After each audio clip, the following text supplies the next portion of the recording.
홍순만의 옆으로 본 우리 고대사 이야기? 예나 지금이나 먹고 사는 게 문제다. 그 문제를 해결하기 위해 이웃과 교류하고 이동하다가 수 틀리면 전쟁까지 한다. 생존은 상대가 있는 문제이고 교류와 이동은 공동체 간의 관계의 문제인 것이다. 그런 측면에서 우리 고대를 보면 과연 얼마나 다르게 인식될까? 한반도, 중국 대륙, 일본 열도의 사건들을 동북아시아 관계사 측면으로 살펴보는 것이다. 구체적으로는 물산의 교류와 사람의 이동을 기준으로 살펴보는 것이다. 그러면 의외로 그동안 기억의 저편에 방치된 것들이 살아난다. 인과관계로 엮이기 때문이다. 고대의 인과관계는 교류와 이동이 급증한 현대 역사에도 공히 적용될 수 있는 것들이기에 그 의미가 더욱 깊다 하겠다. 우리 고대사에는 그동안 통설의 바깥에 방치된 사건들이 많다.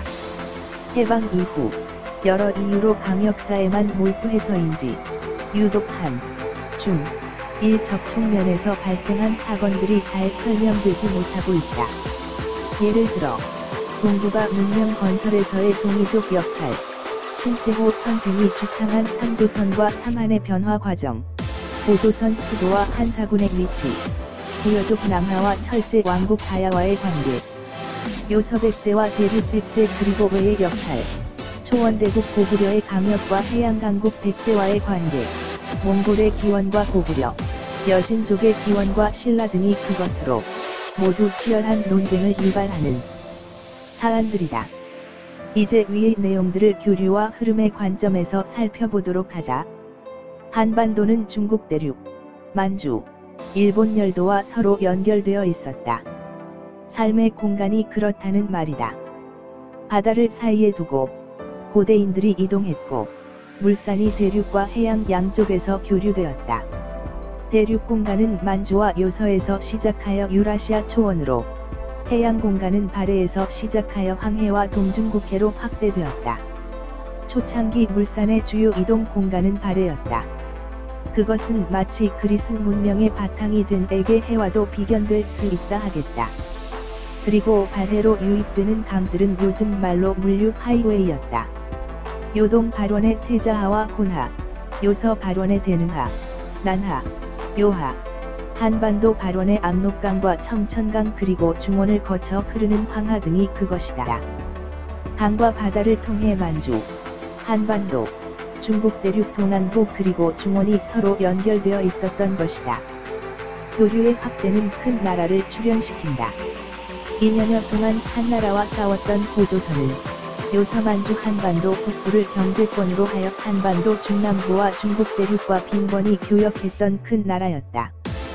따라서 고조선의 수도는 만주의 물산이 강을 따라 직결한 뒤 발해로 빠져나가기 좋은 곳에 위치했다고 보는 것이 합리적일 것이다. 그리고 그곳은 한반도 남부와 만주 그리고 중국 대륙과의 물산 이동로를 통제할 수 있는 곳이기도 했을 것이다. 신채호 선생은 고조선 수도의 위치로 지금의 중국 요령성 요양 부근의 해성시를 지목했다. 요하 하구의 삼각주 갯벌, 요택, 이 형성되기 전인 고대를 상정하면 쉽게 알 수 있듯이 그곳은 요동 발원의 강들과 요하가 합류하여 발해로 흘러들던 길목이었고 한반도와 대륙 물산이 오가던 발해 뱃길의 나들목이기도 했다. 발해의 경제적 패권을 두고 중국의 한나라와 동이족의 고조선이 부딪혔다. 안타깝게도 고조선이 패배했지만 그러나 그것은 만주 송화강 유역과 한반도 전역으로 고조선 지식인들이 산포하는 결과로 이어진다. 이미 BC 4 물결표 쌓인 5세기부터 고조선과 병립하고 있던 만주 송화 강변의 부여로 일부가 이동하고 상당수는 서해 연안을 타고 한반도 중남부로 이동했다. 그에 따라 발해만과 남만주 일대를 지칭하던 마한, 진한, 변한이란 이름도 함께 이동한다. 마한, 진한, 변한은 고조선 수장, 한, 들이 통치하던 강역의 이름이었다. 단군 조선이 분화된 나라로 음역되는 한의 나라였다. 정치수장 마리가 통치한 마한, 군사수장 쇠불이 통치한 지한, 제사장 바리가 통치한 변한인 것이다. 신채호 선생은 조선사연구초에서 그것을 말조선, 발조선, 신조선으로 상정했는데 마리는 말 혹은 정상이란 의미이고 쇠불은 번쩍이는 천동무기, 그리고 바리는 무당을 의미한다. 마한, 진한, 변한이 이동하면서 그 이름들의 내포된 태고의 기억도 함께 이동했다. 중앙아시아 바라슈호에서 바이칼호와 구리, 부여를 거쳐 발해로 이어졌던 북방 유목민의 기억이다.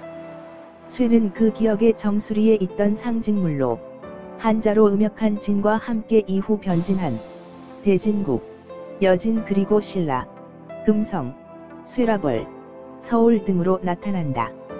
초기 가야가 동북아시아의 철제, 왕국으로 기능한 것은 바로 쇠를 다루는 지식이 남달랐기 때문으로 보인다.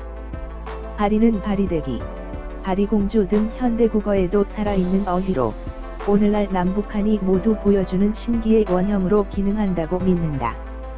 비록 발현 유형이 다르지만 말이다. 삼한의 원류인 고조선은 북방 유목민들이 남하하여 만든 나라였다. 그런데 그 땅에 선주민이 있었다. 삼국유사가 시사하듯이 호랑이와 곰으로 상징되던 선주민이다.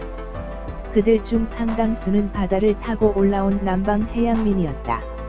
일찍이 인도와 인도네시아로부터 고인돌과 벼농사를 갖고 북상하면서 황해 주변 지역에 정착한 사람들이었다.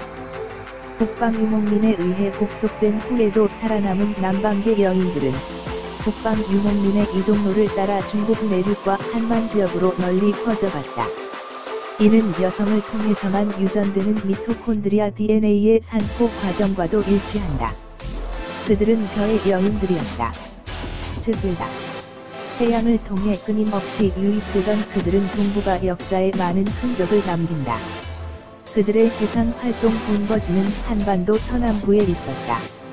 에드 6세기경 백제가 외의 본거지를 북속했을 때 그들이 기능하던 중국 대륙의 동안부 역시 백제의 강역이 되었다. 대륙 백제가 형성되는 역사적 사건으로 중국의 여러 사서들은 그때의 모습을 기록으로 전하고 있다.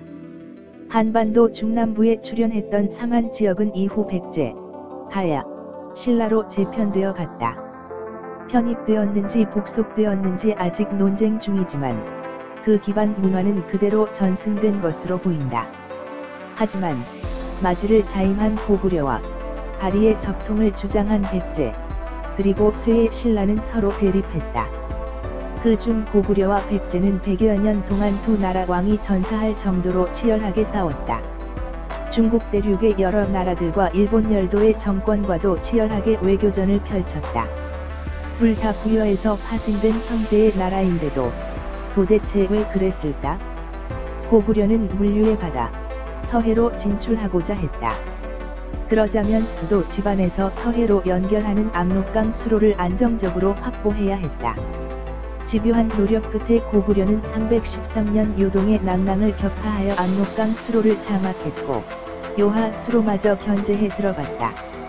그러자 백제가 경악했다.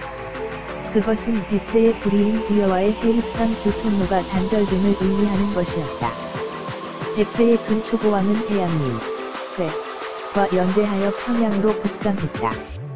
고구려의 고구권왕이 전투 중 사망, 371년 했을 정도로 백제의 군사적 기동은 성공했다.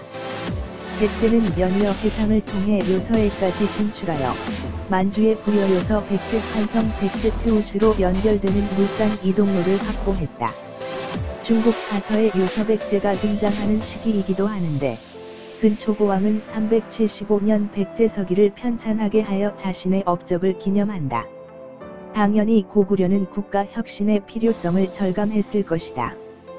고구권왕을 이은 소수림왕은 불교 수용, 태학 설치, 율령 반포를 통해 고대 국가로서의 틀을 재정립한다.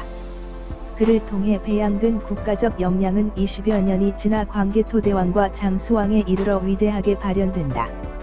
고구려가 돌궐과 연대하고 중앙아시아와도 교류하는 초원의 패자로 우뚝 솟은 것이다. 이후 우리 고대사는 변방의 약소국 신라가 자강하고 중국이 통일되면서 역동적으로 전개된다.